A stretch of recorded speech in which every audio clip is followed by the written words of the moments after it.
Kasalukuyan naman po nagbibigay ng payag ang abogado ni Ms. Ruby Tuason na si Attorney Dennis Manalo. Pakinggan po natin. You said the personalities, parang kinoroborate lang niya. Sila yung mga nabanggit. So essentially, parang gano'n na nga. I will leave it up to you to make your own inference. Ilan na lang po? Did he corroborate the personalities involved, yes or no? Insofar as the essential or material personalities are concerned, they are corroborated. Magkano po yung nakuha niya raw as kickbacks? That is still subject to a personal discussion with the Office of the Department of Justice, considering that the process of determining the amount will require further study of the existing ledgers and records in the possession of the DOJ. There have been hints of her links to FD, sir, to the first gentleman. Will this be included in your testimony? As again, I would not want to delve into names and personalities right now because as instructed by the Ombudsman, they will make their own evaluation. Will there be other personalities not mentioned in the previous testimony of the whistleblowers included in her testimony? Right now, all I can say is that she mentioned everything that she knows, and that includes the names of people that she have transacted with. So how was it done daw, attorney? Give us And that just to much. give a complete answer, yes. What? Yes. What, yes? Yes, what? Yes, there will be other names. So how was it done daw? Can you give us at least that much? Paano ba nila to ginawa daw, according to your client? As I've said, it was corroborated in all its material points. So essentially, the process that has the case theory followed by the Department of Justice, insofar as the release of the funds are concerned, have been materially corroborated by the process, as explained as well by Mrs. Ruby Tuason. Sir, how many senators and congressmen are there all in all or involved? I don't want to go into those into the exact numbers right now. Sir, sa Senate hearing, sinabi nakatanggap din si Ms. Ruby Tuason ng bagfuls of money. Sinabi ito ni Marina Sulak. Kinonfirm niya rin po ba ito sa affidavit ko? The statements of the witnesses of the DOJ have been corroborated in all its material points. Sir, can you at least tell us kung ano yung period or years na covered din sa testimony niya? It also covers the years covered by the existing investigation and testimony of the whistleblowers of the NBI. Where is she staying now, attorney? Is she going to stay here in the Philippines or aalis na naman siya?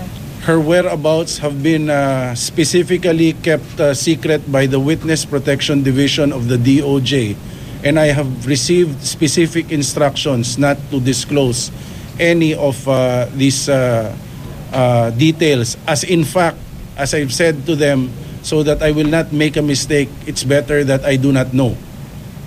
My meetings with my client, Mrs. Ruby Tuason, will be on an as-need basis. So whenever there will be a necessity for us to meet, the WPP will facilitate the meeting. Sir, simulat sa pulbag, gusto na tumestigo ni Ruby Tuason o minsan isang umaga nagising na lang siya, gusto niya tumestigo? Ganito po, it took a repeated process of reflection, recollection, discernment on her part, and she just realized that her only liberation from her anxiety, fear, as well as a bothered conscience is the disclosure of the truth. Why did she leave?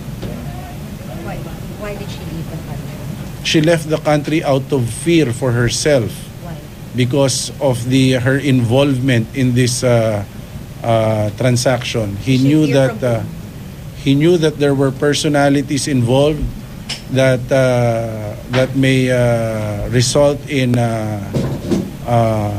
an untoward incident on her person. That is why she decided to immediately leave the country so that she will be able to assess her own situation. So walang as early as katotohanan August, hindi meron na ba siyang hindi death present, threat, sir? sir? One May question death at a threats time, na. please. As early as August, sir, may death threat na siya, kaya siya umalis. There was no such threat that early on. She was just anticipating that she might find herself in trouble. So before it could happen, she decided to leave. Sir, clarification lang, under na po siya ng WPP ngayon, pero after PI pa bago malalaman kung state approved siya as state witness. That is correct. Right now, she is given conditional immunity. Conditionally. Yes, right now that is her situation. Pending the approval by the Office of the Ombudsman on whether she is entitled to full immunity. Sir, what is it Ibig sabihin ng conditional immunity, sir. Right now, it only means that insofar as the DOJ is concerned and the NBI, they do not consider her anymore to be a respondent in these cases, and that they have endorsed Mrs. Tuason to the Office of the Ombudsman for her for approval or grant of her immunity. Kaya malalaman yung full immunity. Ibig sabihin, merong condition na nilay out sa kanya. Anong conditions? No, ibig sabihin lang ng conditions, as the Ombudsman explained, that she would not backtrack from her commitment to testify, and that she complies with all the requirements for being a state witness as provided for in the rules of criminal procedure. Saan When yung will we affidavit po know? ba solid to convict the police and the senators? Tingin nyo, ganun yung ano? That is not for us to determine. That is for the Office of the Ombudsman to determine. As far as we are concerned, we merely disclose everything that Mrs. Ruby Tuason knows, and we leave it up to the Office of the Ombudsman whether this will be enough to successfully prosecute all the respondents in these When cases. do you know if she gets full immunity? It will be known as soon as the Office of the Ombudsman resolves the criminal cases. Sir, but it's, Yes, remember, these cases are under investigation of the Office of the Ombudsman. The Ombudsman will come up with a resolution that will indict the personalities involved. Together with that indictment will be a ruling on her application for immunity. sir, but is it safe to say that she provides a direct link dun sa scam tapos sa politicians involved? All I can say about that is the Department of Justice is satisfied with her testimony, and that's why she was endorsed personally by the Secretary of Justice to the Ombudsman, who was also here present. Sir, dapat To me, the presence of these two heads of delicate agencies in our government means a lot. It means that they give full value to the process as well as to the statement that has been released today. As the counsel of Mrs. Ruby Tuason, of course, I have prayed that the Ombudsman will look favorably on her application and grant her full immunity. Sir, isa sa qualification to be a state witness, kailangan ay less mistake po yung participation ng isang tao. Nagko-comply po ba sir? Yes. Bakit? Yes, the degree of her participation is less than the other respondents in this case. Sir, meron siyang personal knowledge ng lahat ng transactions with Jingwei. Talagang personal knowledge. Her sworn statement is based on her personal knowledge. So everything that she said in her sworn statement, unless qualified to be second-hand information, are based on her personal knowledge. I-confirm po lahat yung statement ni Ben Hardwigan po. It will all be confirmed as to its material points. There may be items where it will not dovetail or it will not be consistent, but as to its material points, they have substantially supported each other. Sir, aside from this testimonial evidence, meron din po bang provide na documentary evidence itong si Ms. Tuason? For example, mga ledgers? I leave the matter on the documentary evidence to the Department of Justice. Thank you.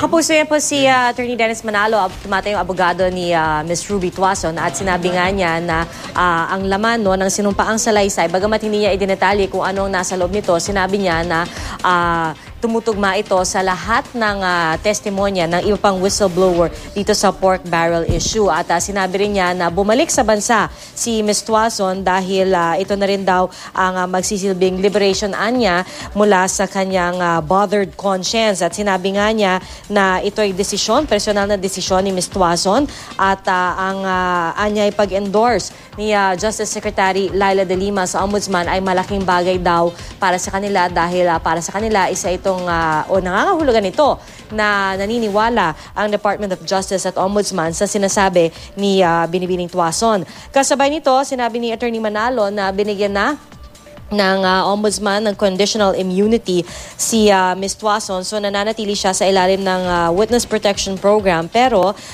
ito pa ay pag-aaralan ng Ombudsman kung bibigyan siya ng full immunity. So yan muna ang pinakahuling balita tungkol sa pagbabalik bansa ni Ruby Tuason, isa sa mga itinuturong may nalalaman at pumapagitna sa mga transaksyon ni Senator Jinggoy Estrada pagdating dito sa pork barrel issue.